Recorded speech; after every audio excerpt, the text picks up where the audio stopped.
L'Inde, c'est un grand pays, 1,4 milliard d'habitants, c'est une des grandes puissances du secteur du Web 3, et c'est un pays qui depuis plusieurs années fait des revirements sur la crypto-monnaie. Est-ce qu'on doit légaliser? Est-ce qu'on doit bannir? Est-ce qu'on doit réguler? Dernièrement, ils optent pour la crypto-monnaie de banque centrale, une roupie numérique, et l'Inde souhaite être leader de la régulation mondiale des crypto-monnaies. C'est pour ça que dans cette vidéo, je vais te montrer un peu toute cette évolution, ce qui se passe et ce qui se joue. J'espère que cette vidéo va te plaire, tu peux lâcher ton petit pouce bleu, tu peux t'abonner à ma chaîne, tu peux activer les notifications, tu peux me suivre sur les réseaux sociaux, et puis tu peux regarder les liens que j'ai mis en description aussi. J'investis dans les cryptos, pour être riche dans le futur, paire de couilles dans le futal, ainsi soit-il, mon bitcoin est mon couteau.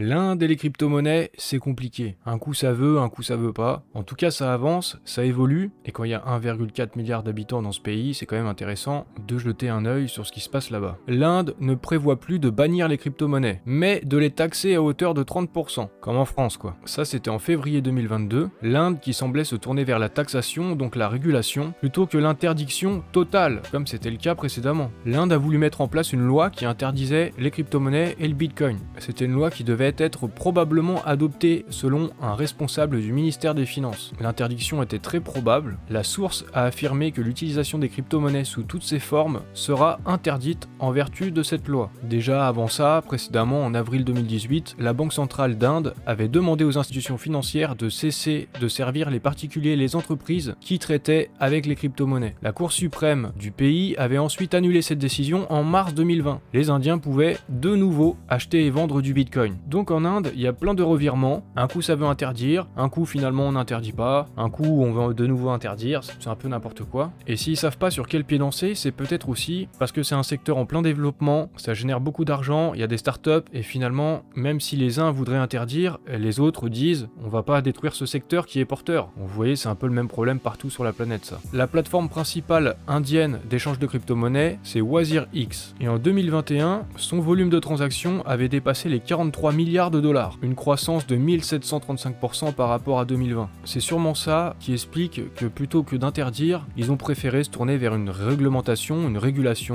une légalisation, une reconnaissance des cryptos en Inde avec cette taxe de 30%. Et ce qui était également prévu, c'était le lancement d'une MNBC, une crypto-monnaie de banque centrale, d'ici 2023, et nous y sommes en 2023. Alors en début 2022, c'était seulement des annonces, en disant la crypto-monnaie numérique donnera un grand coup de pouce à l'économie numérique, celle-ci conduira également à un système de gestion des devises plus efficace et moins coûteux. C'est ce qu'avait indiqué Sitharaman, le patron de la Reserve Bank of India. Et depuis la fin de l'année 2022, ça a commencé à s'accélérer, comme là, au mois d'octobre, la roupie numérique pour bientôt, eh bien la Banque centrale indienne y travaille. Ils ont annoncé la publication d'une note conceptuelle sur la roupie numérique. Cette note vise à sensibiliser les diverses parties qui sont concernées par la MNBC. Le document expose ainsi les objectifs de cette crypto-monnaie de banque centrale, et donc ça c'était un document de sensibilisation, c'était en octobre, on pouvait se demander s'il y aurait du concret ou pas, et ça s'est accéléré, parce que sur le papier, la roupie numérique avançait, après une phase théorique dont les objectifs est de développer une preuve de concept, la Banque centrale indienne prévoyait de lancer bientôt des programmes pilotes pour des cas d'utilisation de sa monnaie numérique. Et en fait ça a pas tardé, dès le mois de décembre, très peu de temps après, l'Inde a choisi 4 villes pour tester sa roupie numérique. Et le but, ça serait peut-être de couper court à la concurrence de Bitcoin. La Reserve Bank of India s'est heurté aux trop grands intérêts économiques et technologiques apportés par Bitcoin et les actifs numériques. Avec les intérêts d'un secteur qui se développe en Inde, le Web 3, la blockchain, ça a fait que la Banque centrale indienne n'avait pas pu interdire les cryptos. Et finalement, l'option choisie, c'est d'avancer sur leur propre projet, leur propre crypto-monnaie de banque centrale. Les essais de la MNBC, la roupie numérique, seront effectués par un groupe fermé d'utilisateurs, de clients et de commerçants, dans 4 villes, Mumbai, New Delhi, Bangalore et Bhubaneswar. Les tests seront ensuite étendus à 9 villes indiennes. Il y aura également des banques commerciales qui participeront à ces tests. Peut-être que si l'Inde met un coup d'accélérateur sur sa roupie numérique, c'est parce que elle préside le G20 et elle souhaite s'attaquer au sujet de la régulation mondiale des cryptos. L'Inde veut coordonner les efforts en matière de réglementation des crypto-monnaies à l'échelle des 19 pays et de l'Union européenne qui composent le G20. La ministre des Finances a souligné le fait qu'aucun pays ne peut réglementer efficacement à lui seul les crypto-monnaies. Alors bien sûr, ils n'ont pas manqué de rappeler que certains criminels utilisent les actifs numériques pour leurs activités illicites, en évoquant notamment les problématiques relatives au blanchiment d'argent via les crypto-monnaies. C'est le truc traditionnel, à chaque fois, c'est l'excuse pour tout justifier, même si dans les faits, ce blanchiment d'argent, il existe quasiment pas, il est très peu présent, et il est beaucoup plus avec les monnaies fiat. Mais bon, ça, ils le disent pas. Ils ne vont pas scier la branche sur laquelle ils sont assis, ils préfèrent couper et détruire l'arbre qui est en train de pousser à côté tranquillement. Et en Inde, les crypto-monnaies sont peut-être perçues comme responsables de la prochaine crise financière. C'est ce qu'a dit le gouverneur de la Banque centrale d'Inde. Pour lui, les crypto-monnaies causeront la prochaine crise financière. La Banque centrale d'Inde s'oppose aux crypto-monnaies. Il a déclaré que c'était un outil de spéculation sans réelle utilité ni valeur intrinsèque. Il affirme que les crypto-monnaies devraient être bannies. Elles représentent un danger inhérent menaçant l'économie indienne et sa stabilité financière. D'après nous, les crypto-monnaies devraient être interdites, car si on les laisse s'étendre, c'est-à-dire si on essaie de les réguler et de les laisser se développer, croyez-moi, la prochaine crise financière viendra des crypto-monnaies. Alors, croyez-moi, le mec il est quand même à la tête de la banque centrale, c'est lui qui est là normalement pour gérer la stabilité de la monnaie, un petit peu comme Christine Lagarde avec la BCE par exemple. Bon, il faut croire ces gens, il faut leur faire confiance, c'est ce qu'ils nous disent. Le Bitcoin, ça fait peur à la Banque centrale d'Inde. Je vais vous passer un petit extrait de cette vidéo. So if you allow it to grow, assume a situation where 20% of our transactions in the economy, 20% I'm mentioning an ad hoc number, 20% of the transactions in the economy is taking place through cryptos which are not issued by the central bank. It is issued by private companies which are placed all over the world. The Reserve Bank, being the monetary authority of the country as the central bank, will lose control over the money supply in the economy. We will lose control over 20% of the transactions in our economy.